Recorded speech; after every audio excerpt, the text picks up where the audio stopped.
Yo, mga ka-Only! Welcome sa Only in the Philippines TV. Dito, ihahatid namin sa inyo ang pinaka-wacky at pinaka-so bad it's good na movie recaps sa Pilipinas. At sa episode na ito, paghahandaan natin ang Troll 2. Oo, tama yon. Ang movie na umaarangkada ngayon sa Netflix. Pero bago tayo magsimula, shoutout kay Natril Arellano. Salamat sa suporta, ka-Only. Kaya huwag kalimutang mag-subscribe, i-hit ang bell at magkomento. Shoutout natin ang inyong mga komento sa susunod nating upload. Halina at sabay-sabay nating tuklasin ang pinaka-nakakatuwa at pinaka-kakaibang moments ng Troll 2. Let's go! Sa loob ng libu-libong taon, namuhay ng magkakasama ang mga tao at mga troll sa kapayapaan at pagkakaisa. Ngunit dumating ang Kristyanismo sa Europa at ang misyon na ipalaganap ito sa buong Norway ay ipinagkatiwala sa isang batang hari na nagngangalang Olaf the Holy. Pumunta si Olaf sa kagubatan kung saan naninirahan ang mga troll at pinarusa sila sa pamamagitan ng pagpapakita sa kanila sa sikat ng araw.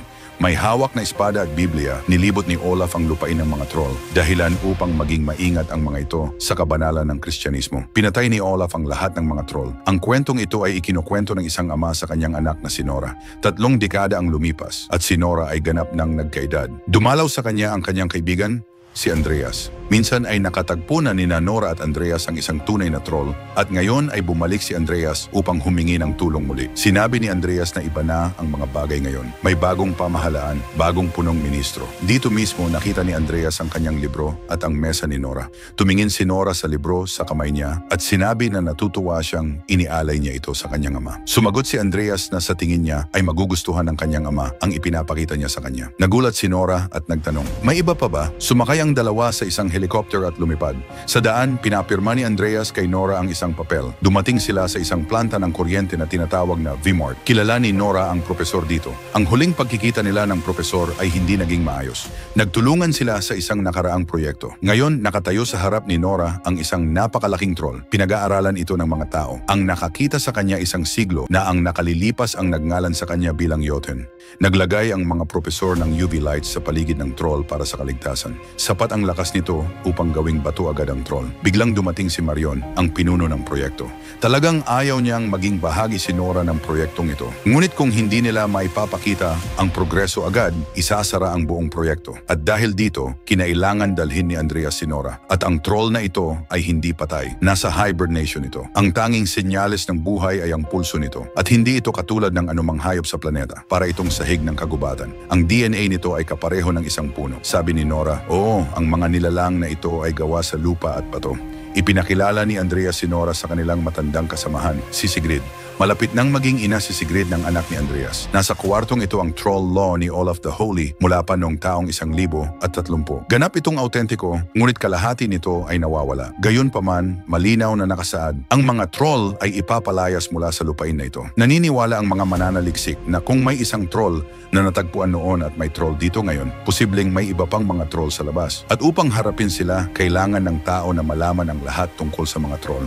Ngunit sa kabila ng maraming mapagkukunan, wala pa rin silang nahanap na sagot. Kaya upang maiwasan ang pagsasara ng proyekto at makagawa ng progreso, kailangan nila ang tulong ni Nora. Sinabi ni Nora sa kanila na kailangan niya ng panahon upang mag-isip. Umalis si Nora at nagpanggap na pupunta sa banyo. Palihim siyang pumasok sa pribadong lugar. Sumakay siya sa elevator patungo sa mukha ng troll. Lumapit si Nora at hinawakan ito. Nagsimula siyang humuni. Bumilis ang tibok ng puso ng troll. Sa sandaling lumingon si Nora, bumukas ang mga mata ng troll at tumingin sa kanya. Nakita ito ng lahat. Nakagapos ang mga braso ng troll. Handa na ang propesor sa UV light. Ngunit ayaw ni Marion na mangyari iyon. Ayaw niyang patayin ang troll. Kakagising pa lang nito. Aksidenteng nabuhos ang kape sa switch ng UV light at napigilan ang pag-on ng ilaw. Nakaligtas si Nora sa elevator. Nagsimula ring tumakbo palabas ang mga scientists. Naputol ang kamay ng troll at bumagsak sa elevator ni Nora. Nahagip si Nora mula sa elevator habang ito ay bumabagsak. Hinila siya ni Andreas palabas ng lift. Dinurog ng troll ang isang propesor sa ilalim ng mga paa nito. Mabilis na nakatakas sina Andreas, Nora at Sigrid. Nilusob rin ng troll ang research facility at pumunta sa labas. Lumipat ang eksena sa isang Air Force base kay Major Chris. Dumating si Nora upang makipagkita sa kanya. Kasama nila noon nang harapin ang naunang troll. Dumating ang bagong punong ministro ng Norway upang makipagkita sa kanila. Nag-aalala na siya sa panganib ng proyektong ito at ngayong araw ay nangyari ang kinakatakutan. Ngunit iginiit ni Marion na kung makakaya nilang mahuli ito at mapanatiling kontrolado, maaari nilang ipagpatuloy ang eksperimento eksperimento. Ngunit sabi ni Nora, walang sino man ang makakontrol sa mga puwersa ng kalikasan. Sabi ng punong ministro, isa lang ang alam niya. Kailangan niyang protektahan ang mga tao sa Norway. Kaya ang troll ay kailangang patayin agad. Nang marinig ito, nagalit si Nora dahil noong nakaraan, isang inosenteng troll ang ginawang bato ng gobyerno. Sumagot ang punong ministro na nawala rin ang kanyang kapatid 3 taon na ang nakalipas sa isang aksidente sa helicopter dahil inutusan ni Nora ang militar na magpatunog ng kampana sa harap ng troll. Kaya hindi na niya hahayaang maulit yon. Ngunit may ibang plano si Nora. Lumapit siya kay Chris na inihahanda ang kanyang mga sundalo para harapin ang troll. Umayaw si Chris bago pa man makapagsalita si Nora. Noon si Nora ay isang scientific advisor. Ngunit ngayon siya ay isang civilian lamang. Kaya hindi siya isasama ni Chris sa misyon. Ngunit sinabi ni Nora sa kanya, utang mo ito sa tatay ko dahil sa naunang troll namatay ang ama ni Nora at marami pang iba. Sabi ni Chris, nagkamali ako noon pero hindi ko nagagawin ngayon. Nakiusap si Nora, ibinuhos ko ang aking buhay sa bagay na ito. Pakiusap Chris. Kaya kasama ni Nora, sumama rin si Andreas. Sa pagkakataong ito, may mga espesyal na helicopter ang militar na may UV lights para sa paghuli ng troll. Tinawag nila itong troll killing machine. Sumama rin si Marion. Medyo nag-flirt si Chris kaya pinayagan siyang sumama. Nagpaalam si Andreas kay Sigrid. Sabi ni Sigrid, huwag kang magpanggap na bayani. Ikaw ay Clark Kent, hindi Superman. Pagkatapos lumipat ang eksena sa isang club. Nagsasayaw at nag-i-enjoy ang mga tao. Ngunit biglang binasag ng troll ang bubong ng club. Nagsimulang mag-record ang mga tao. Sinimulang atakihin ng troll ang mga tao. Hindi ito kalmadong troll tulad ng nauna. Kinakain nito ang mga tao.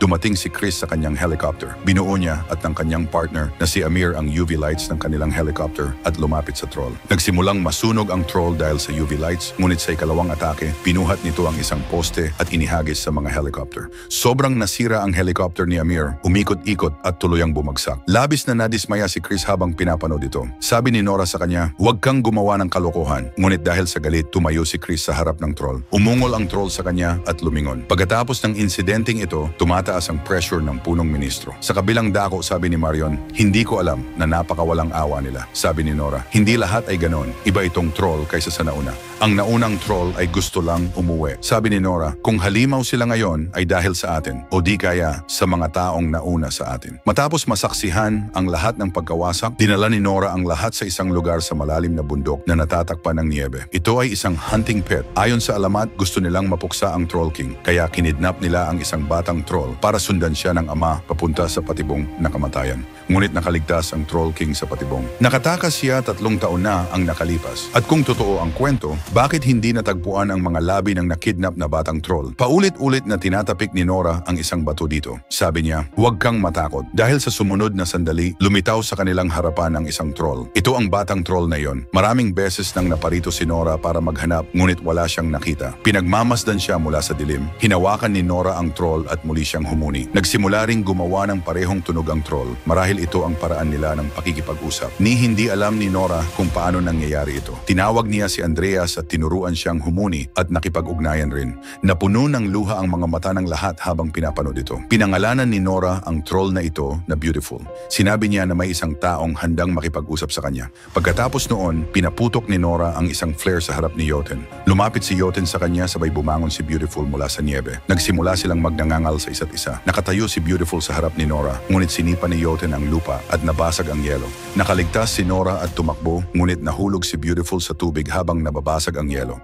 Nagsumikap siya, ngunit nalunod sa ilalim ng tubig. Mabilis na hinila ni Chris si Nora at tumakbo. Hinabol sila ng troll, sakto namang narating nila ang helicopter. Sinubukan ng troll na atakihin ang kanilang helicopter, ngunit nakaligtas sila. Bumagsak si Nora, umiiyak dahil sa pagdadalamhati sa pagkawala ni Beautiful. Ilang sandali matapos iyon, habang tinitingnan ang ruta ng troll sa mapa, napagtanto nila na ito ay naglalakbay patungong Hilaga. Sabi ni Nora na dati ay nabanggit ito ng kanyang ama. Sinabi sa kanya kung paano pinaslang ni Olaf the Holy ang mga troll. Kaya ang troll na ito ay patungo sa lugar kung saan naghari si Olaf. Pupunta ito doon para maghiganti. Dumating si Nora sa Trondheim kasama ang buong team. Nakilala nila dito ang isang babae na nagngangalang Esther. Kilala ni Esther ang ama ni Nora. Lahat sila ay pumunta sa Nidaros Cathedral na itinayo humigit kumulang sa pagitan ng 1,000 at 70 hanggang 1,300. Mula rito, pinamunuan ng simbahan ng bansa ng Iron Fist. Dumating si Nora dito upang hanapin ang libingan ni Saint Olaf dahil isinulat ni Esther sa kanyang libro na naroroon pa ang mga labi ni Olaf sa loob ng katedral. Sabi ni Esther, madalas kong itanong sa aking sarili kung gaano kahalaga si Olaf sa simbahan. Bakit itinatago siya doon sa ilalim? Maliban kung nagkaroon ng hindi pagkakaunawaan si Olaf at ang simbahan. Maraming tao na ang sumubok hanapin ang libingan ni Olaf sa paglipas ng mga taon, ngunit wala pa ring nakahanap nito. Nagsimula rin ang grupo ni Nora sa kanilang paghahanap. Sa isang silid, inisip ng lahat na wala roon ang libingan ni Olaf at wala rin silang nakita. Ngunit aksidenteng natanggal ni Andreas ang isang piraso ng pader at bumagsak ito. Nakita ito ni Esther at inilipat sa gilid. Nang makita ito, naalala niya na tinusok si Olaf ng sibat sa tiyan. Tinuhog din ang kanyang hita ng sibat. May butas din doon. Ito ang mga sugat mula sa kanyang huling laban. Ang huling sugat ay nasa kanyang leeg. 3 butas ang lumitaw sa pader. Kinuha ni Nora ang isang fire torch, ipinasok ito sa isang butas at pinaikot. Nilagay nila ang 2 pang fire torch sa natitirang 2 butas sa parehong paraan. Marahil may nakatago sa likod ng larawang ito ni Olaf. Pinagkasama ni na Andreas at Nora ang pag-ikot nito at bumukas ang isang silid sa harapan nila. Pumasok sila sa silid. Nasa loob ang libingan ni Olaf. Ngunit nang simulang buksan ni Nora, sinabi ni Esther na, Hindi mo pwedeng gawin iyon. Ito si Olaf the Holy. Ipinaliwanag ni Nora kay Esther. Naiintindihan ko ang nararamdaman mo. Pero ngayon, kailangan natin ng mga sagot. Kailangan natin itong buksan. Pumayag si Esther. Nang makita nila si Olaf sa loob, namulat ang mga mata ni Esther. Sabi niya, wow, guwapo. May hawak na espada si Olaf at hindi pa rin ito kinakalawang. Sabi ni Chris na gawa ito sa pilak at walang silbi bilang sandata pero hindi ito kinakalawang. Doon mismo, natagpuan nila ang nawawalang piraso ng batas ni Olaf. Sinuri ito ni Sigrid at kinumpirma na ito ay authentic. Ngunit nang mabuo na nila, natuklasan nila na sinasabi pala ni Olaf na hindi dapat ipalayas ang mga troll mula sa lupain na ito. Binigyan pala ni Olaf ang mga troll ng bagong tahanan at iyon ang dahilan kung bakit pinatay ng simbahan si Olaf dahil gusto ng simbahan na patayin ang mga troll. Kaya ang ibig sabihin nito, ang target ni Jotun ay hindi si Olaf kundi lahat ng troll. Kumalat ang balita tungkol sa troll sa buong mundo. Bawat isa ay may sariling hula at opinyon. Tumindi ang pressure sa punong ministro hanggang aminin niya na nawala na ang kanilang city capital sa ngayon. Evacuate na lang nila ang lahat ngunit wala silang plano pagkatapos nito.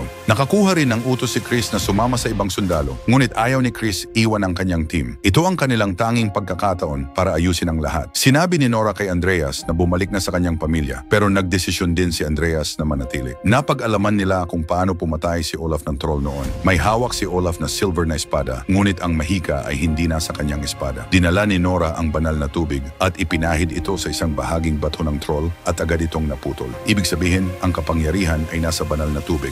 Kaya pumunta si Chris at hinikayat ang mga tao ng Norway para sa misyong ito. Sama-sama nilang kinuha at tinipon ang banal na tubig mula sa isang mahiwagang bukal. Nilagyan ng hukbo ng mga pampasabog ang mga drum na puno ng banal na tubig. Pagsapit ng gabi, handa na silang lahat harapin si Jotun. Ang ingay pa lang ng mga yabag ni Jotun ay nagpayanig sa lahat. Sinira niya ang isang gusali at humarap sa kanila. Pagdating niya, agad na pinatunog ni Andreas ang kampana ng simbahan. Apektado si Jotun sa tunog ng mga kampana. Nagsimula na rin magpaputok ang mga sundalo. Nasasaktan siya, ngunit binunot niya ang isang puno at inihagis ito sa simbahan, kaya nabasag ang kampana. Patuloy na sumusulong si Jotun. Nagkandara pa ang militar sa pagtakas. Pagkatapos pinasabog ni Chris ang mga drum ng banal na tubig. Nasunog si Jotun, ngunit nakaligtas pa rin siya. Wala nang nagawa ang lahat kundi tumakbo. Ngunit biglang narinig nila ang isa pang malakas na ungol mula sa malayo. Ito ang batang troll, si Beautiful. Naglaban si Beautiful at Jotun sa gitna ng syudad. Pero sobrang lakas ni Jotun kumpara kay Beautiful. Binuhat niya ito at ibinagsak sa tulay. Kumuha ng baril si Nora para tulungan si Beautiful. Sabi ni Marion, mahina ang loob nito.